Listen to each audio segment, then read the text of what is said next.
नजर आ रही है जी। तमाम सारे पार्टी कार्यकर्ता 28 तारीख को देश के लोकप्रिय प्रधानमंत्री नरेंद्र मोदी जी हिसार जम्बेश्वर यूनिवर्सिटी के सामने और हिसार जो एयरपोर्ट है उसके बिल्कुल नजदीक उसके भी सामने है,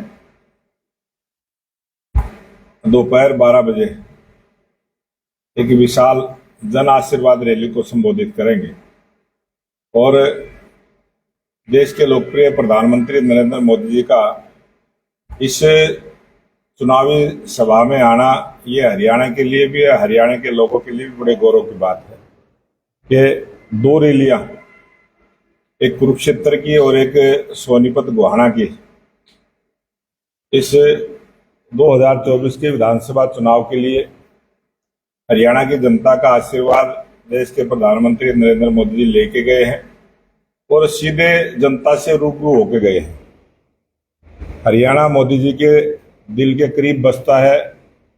काफी वर्षों तक हरियाणा में अनेक ऐसे कार्यकर्ताओं के साथ उन्होंने काम करने का जो सौभाग्य प्राप्त हुआ, उसी का परिणाम है कि आज मजबूती के साथ भारतीय जनता पार्टी का कार्यकर्ता इस विधानसभा चुनाव में लगा है। जिस प्रकार से केंद्र में तीसरी बार भारतीय जनता पार्टी की सरकार बनी और ये 60 वर्षों के बाद ऐसा हुआ है। राजनीतिक अनेक पार्टियां हैं, अनेक पार्टियों का राजनीतिक राज रहा है, लेकिन 60 वर्षों के बाद भारतीय जनता पार्टी नरेंद्र मोदी जी के नेतृत्व में तीसरी बार प्रधानमंत्री के रूप में बनना, ये एक इतिहास देश की जनता ने रचा है।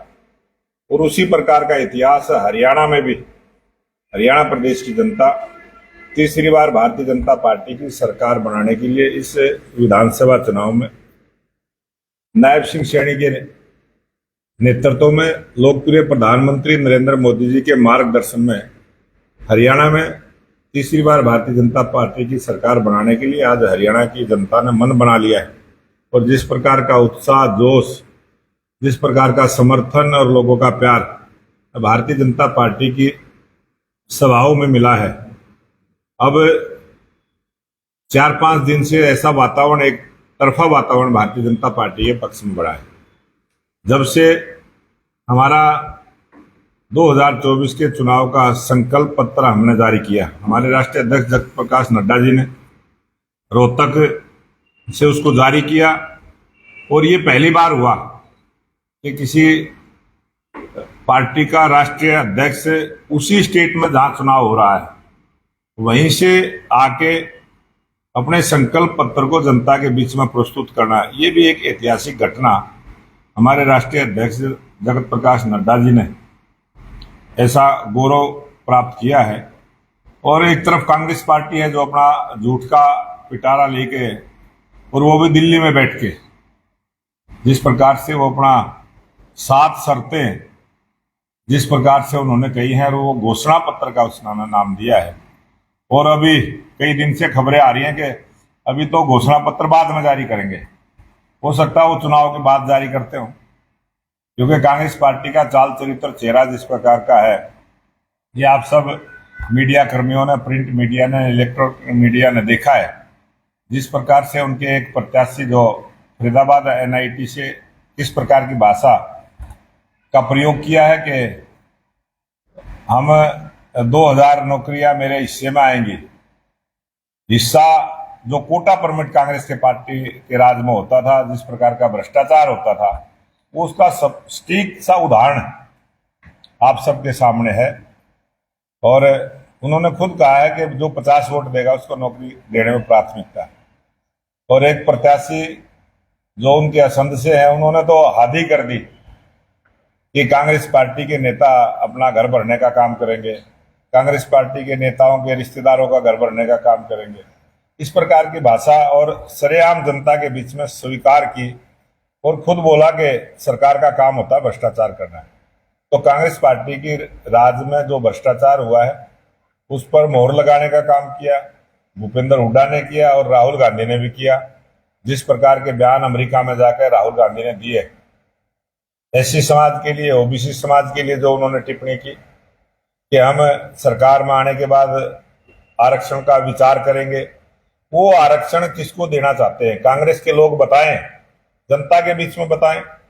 आज विधानसभा के चुनाव है, हरियाणा की जनता को जरूर बताएं कि एससी समाज का आरक्षण, ओबीसी समाज का आरक्षण समाप्त करके किस समाज को देना चाहते हैं, किस धर्म को देना चाहते हैं, ये बात स्पष्ट करनी चाहिए। हुड्डा ने भी करनी चाहिए और कांग्रेस के नेताओं ने भी इसको स्पष्ट करना चाहिए इस बात की।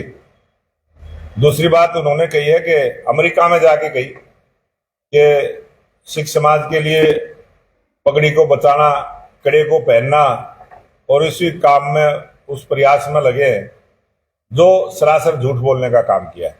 आज देश में कहीं भी पगड़ी बांधने पर कोई पाबंदी नहीं है, कहीं कोई इतराज नहीं है, कड़ा पहनने में कोई इतराज, कोई पाबंदी नहीं है। किसी गुरुद्वारे में जाना, हम सनातन धर्म को मानने वाले लोग हैं, हम भी अनेक बार गुरुद्वारे में गए, हम भी मत्था टेक के आते हैं, हम भी सिर पर कपड़ा रख के मत्था टेक के आते हैं गुरु ग्रंथ साहब को।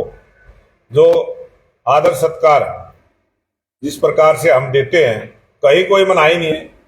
तो इस प्रकार की एक अनर्गल बातें करना, झूठ फैलाना और वो भी विदेश में जाके फैलाना, ये पूरे देश के लिए बड़ी शर्मनाक घटना है।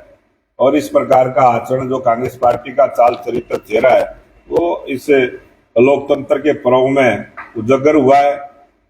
इसका जवाब कांग्रेस के नेताओं ने देना चाहिए। और इन सब बातों को सुन के आज हरियाणा प्रदेश का जो वोटर है, हरियाणा एक ऐसी भूमि है जो हर 10वां जवान फौज के अंदर हरियाणा का है। और हरियाणा के जो बहादुर जवान है, जो देश की रक्षा और सुरक्षा करने में जो अपना बलिदान देते हैं, और इतना बड़ा हरियाणा जो देशभक्त है, वो इस प्रकार की चिंता करता है कि किस प्रकार की मानसिकता जो कांग्रेस पार्टी की है, कांग्रेस पार्टी इस देश को कहाँ ले जाना चाहती है, ये बड़े चिंता का विषय है। और मुझे जो देखने को मिला है, कांग्रेस पार्टी के नेताओं ने जिस प्रकार की बयानबाजी है, उन्होंने जिस प्रकार से अपने ही नेताओं को खुदे लाइन लगाने का काम किया है, वही कांग्रेस पार्टी है जिन्होंने बाबा साहब भीमराव अंबेडकर के सामने चुनाव लड़ा, उनको हरवाने का काम किया। उसी प्रकार से बाबू जगजीवन राम जो कांग्रेस के बड़े नेता थे, उनके बारे में भी अनाप शनाप बातें करके कांग्रेस छुड़वाने तक की नौबत इनकी आई।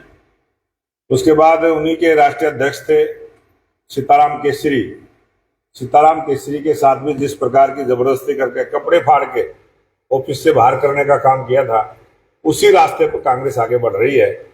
और अशोक तंवर जो उनके प्रदेश के अध्यक्ष थे, उनके साथ भी जो व्यवहार किया था, सिर तक फोड़ने का काम कांग्रेस के नेताओं ने किया था, मुकदमा दर्ज हुआ था। आज शैलजा के बारे में भी, कुमारी शैलजा जो हरियाणा की बेटी है, उसके बारे में भी उसी प्रकार के रास्ते पर कांग्रेस आगे बढ़ी है। और कांग्रेस ने जो जिस प्रकार का पाप किया है, जिस प्रकार से कांग्रेस के राज में चाहे गोहाना कांड हो, चाहे मिर्चपुर कांड हो, वो गरीब जनता उसको भूली नहीं है। और उसका जवाब इस 5 अक्टूबर को होने वाले विधानसभा चुनाव में हरियाणा की जनता कांग्रेस को सबक सिखाने का काम करेगी। और एक तरफा वातावरण आज जो भारतीय जनता पार्टी का बना है, स्पष्ट बहुमत की सरकार, तीसरी बार डबल इंजन की सरकार हरियाणा प्रदेश में नायब सिंह सैनी के नेतृत्व में हरियाणा में बनने वाली है। धन्यवाद। सर, आपके अध्यक्ष होते हुए प्रथम बार हिसार पहुंच रहे हैं आदरणीय नरेंद्र मोदी जी, तो कैसा वहाँ प्रबंध रहेगा? कितनी हजारों लाखों में जो वोटर है बीजेपी के और आम जनता को आएगी, क्या अदर स्टेट से भी लोग आने की संभावना है? ये 23 विधानसभाओं की विधानसभा चुनाव 2024 की जन आशीर्वाद रैली है। इसमें 23 विधानसभाओं के ही कार्यकर्ता आएंगे, वही 23 प्रत्याशी हमारे उस मंच पर रहने वाले हैं। और प्रधानमंत्री नरेंद्र मोदी जी के जो सभा स्थल को बनाया गया है, वो भी बड़ा पंडाल लगाया है, सबके बैठने की व्यवस्था की है, पानी की व्यवस्था की है। और 11 एकड़ में 2 पार्किंग स्थल भी नजदीक में बनाए गए हैं, आने जाने में किसी को दिक्कत ना हो, सब प्रकार की सिक्योरिटी का ध्यान रखते हुए ये एक अच्छी व्यवस्था होगी और ये सारा प्रोग्राम दिन का है, दिन में ही प्रोग्राम होगा। 12 बजे का इसमें समय मिला है और बहुत भव्य आयोजन रहेगा। ये जो हिसार एयरपोर्ट है उसके बिल्कुल नजदीक लगता हुआ पार्किंग का एरिया, सभा स्थल का एरिया और नेशनल हाईवे की एक तरफ पार्किंग रहेगी। गुरु जम्बेश्वर यूनिवर्सिटी के बिल्कुल सामने है ये हिसार एयरपोर्ट के पास में ये सभा स्थल, जो हमारा 28 तारीख का लोकप्रिय प्रधानमंत्री नरेंद्र मोदी जी की जन आशीर्वाद रैली है, उस सभा स्थल की पूरी जानकारी मैंने आपको दी।